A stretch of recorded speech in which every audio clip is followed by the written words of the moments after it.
Well, I'd been ill for about 4 or 5 years before I even heard of HIV, and it started off with a sort of flu bug that just wouldn't go away, just carried on, and then I had started having problems walking, my legs were bad, and then I got sent to lots of different consultants. None of them could find out what was wrong with me. And it wasn't until 85 when I got taken into hospital with meningitis. And just out of the blue, someone suggested testing for HIV, which I'd never heard of. I think it was called something else then. And they tested for it and discovered I was positive, but the results took weeks and weeks to come through. And eventually I got called up at work, and over the telephone in the middle of the workshop with lots of people around me, they sort of said, yeah, you're positive to HIV. If you want to talk to us further, do come in. So at that point I was thinking, I'm going to die. Absolutely no support whatsoever, no counselling or anything like that, which we have nowadays. And then I did go and have a chat with them, and the first thing they said to me was that the life expectancy at the moment for people with HIV, or what it was then, is somewhere around 18 months. So I was geared up from that point on, really, just to live for 18 months and no longer. I think it was early 86 I was diagnosed with it, but it means I'd actually had symptoms of the illness since the end of 79. I'd gone up to London to live, and I was a young guy around town and having quite a lot of fun, and it was during that time, really, I think, that I must have picked up the virus. But, and a lot of my friends, my social group at the time, they died within 18 months, 2 years of getting the virus or being diagnosed with it. And they were just dropping like flies around me, and I just kept going. No idea why. Even now, these days, I don't understand why I'm still here. But I absolutely ignored it for the first, I don't know, 3 months or so, something like that. Just completely shut it out, didn't tell anyone, carried on life exactly as normal, apart from going to the clinic for the tests they wanted to do at the time. And then one Sunday I was at church singing with the choir, and at the end of the Mass, they'd all gone, and I just sat down at the back of the church and just burst into tears and cried for about half an hour, just completely, and that was when I accepted the fact that I had it. Again, I didn't have anyone really to support me in that.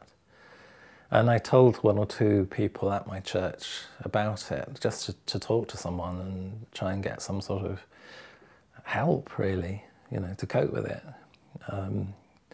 One person was absolutely superb and went on to become one of my best friends, and she supported me for years and years after that. But someone else obviously had other ideas, and they went to talk to the reporters at The Sun, and The Sun decided that it was a very good story, and came and invaded the Mass at church, took lots of photographs around the church, and I ended up appearing in The Sun as an AIDS carrier organist, which was absolutely horrendous. That was worse than getting the virus. And the damage it did to my family, it was horrific. My surname's quite unique. Everyone knew exactly who it was when the thing was published with my name on it. And they tried to make up all sorts of stories as well. I lost my job. I was sacked as organist at the church. No one would even shake hands with me in the church as soon as they found out about the HIV. It was just horrific, and my family My parents, as soon as I knew it was coming out, I rang my parents in Wales, and they drove during the night from North Wales down to my grandparents on the south coast to try and get there before the papers arrived, and failed. So my grandparents had read it by the time they got there, and my grandparents didn't speak to me from that day until the end of their lives. They just didn't want to know. And that problem, that started off really how I coped with the illness. I mean, it was just on my own. Nobody helped at all. It was pretty horrific. People just reckoned that, you know, by being in the same room as you, they could catch it. And more than that, I think people assumed all sorts of ideas about how you had caught it, without knowing the truth at all, and without taking on board the fact that I didn't even know the thing existed when I got it. But people made the thing into a moral issue instead of it being an illness which they could help with. And the very people that I thought would be helpful, my friends at church, and they just didn't want to know at all. In fact, they were some of the worst for being judgmental and not wanting me to be there anymore. People of my age at the time, in their mid-20s, a young guy in particular, Junior, he was only 19. I actually played the organ for his funeral. And, you know, for someone to die at that age from this illness, and nobody really even then sort of understood what the illness was or what it was doing or where it had come from. It was just like a mystery illness which nobody wanted to talk about except to point the finger at you. And certainly the number of people that I lost, number of friends, very close friends that I lost in that period, it was horrendous. Myself, I certainly didn't feel so threatened really sort of towards the end of the 90s. You know, I think it was more accepted at that point.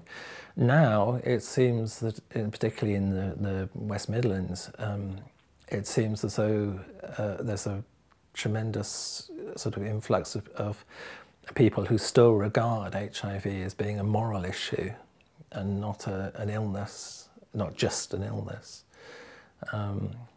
At the church I'm at the moment, I spoke to some people from Eritrea, and we've got another group from Nigeria, and I put out a few tentative feelers to see if there was any way that my having HIV, I could be supportive towards people who I assumed within their community would have HIV, because that's you know, in Nigeria especially, there's a you know, high incidence of it.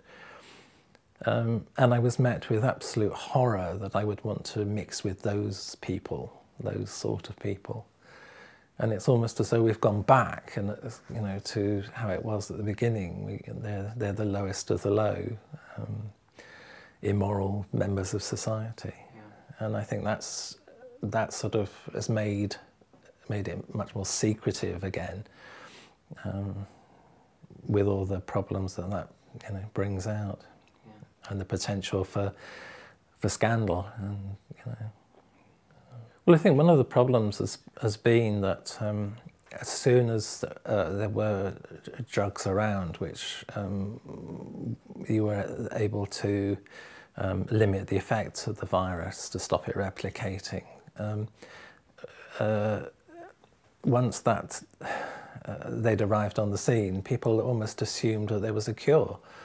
In some ways, the fact that there are now drugs that limit HIV is one of the worst things that's happened in terms of prevention, because it's no longer hot news. People are no longer dying after 18 months, 2 years. So people aren't worried about catching it and dying quickly. a lot of young people I've spoken to about HIV.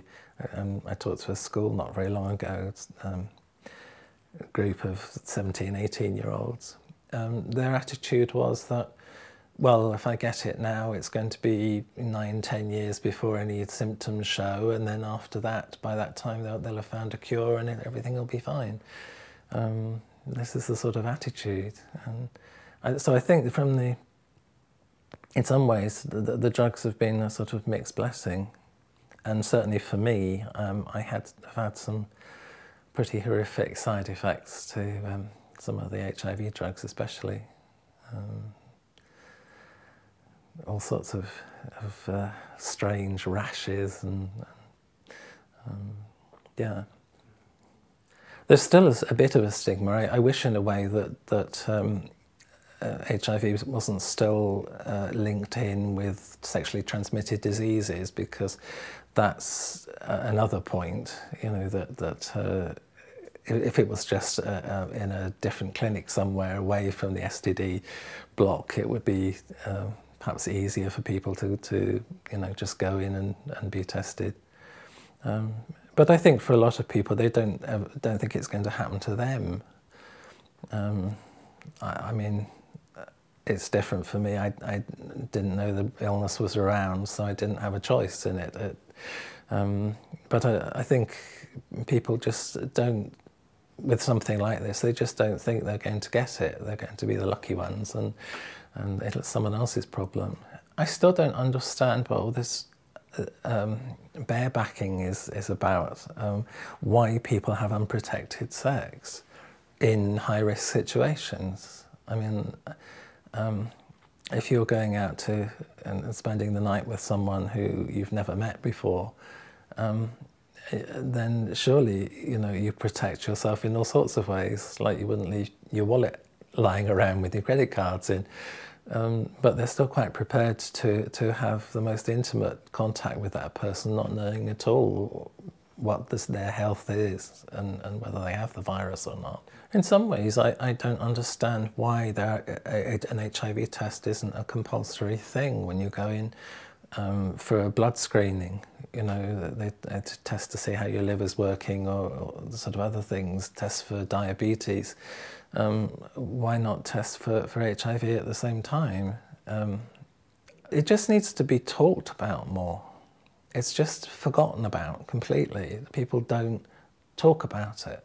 And if it became into conversation more, if people saw it in the paper, in Hello magazine or whatever, or the ones you get with all the X Factor stuff and the pop stuff. I mean, there's nothing in there about HIV either, and surely those sort of magazines are, you know, an ideal way of getting through to people. I mean, there's a whole generation of people, not just in this country, but across the world, of young people who never got to have a life because of this virus. Friends of mine, you know, I told you earlier about the 19-year-old, but huge numbers of people in their early 20s who died from this illness, and it's never mentioned, it's never thought about, talked about.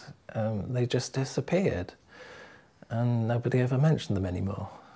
And to me, that's just tragic. And I think if people knew a bit more about that and how many people actually did die from the virus and are still dying from the virus. I mean, out in Africa and places like that, there's no treatment available for a lot of people. So, you know, they're just back at the stage we were 30 years ago. I find that really quite difficult to live with, that all my friends who died from HIV just were written off. I think it's essential that people start talking about it as a normal, everyday topic of conversation. Not something outside of it, not something special, or, you know, it needs to be in the mainstream and not something you go to the clinic for. And I think you know, it's absolutely ludicrous that young people are not protecting themselves and making sure they haven't got it already, you know. So.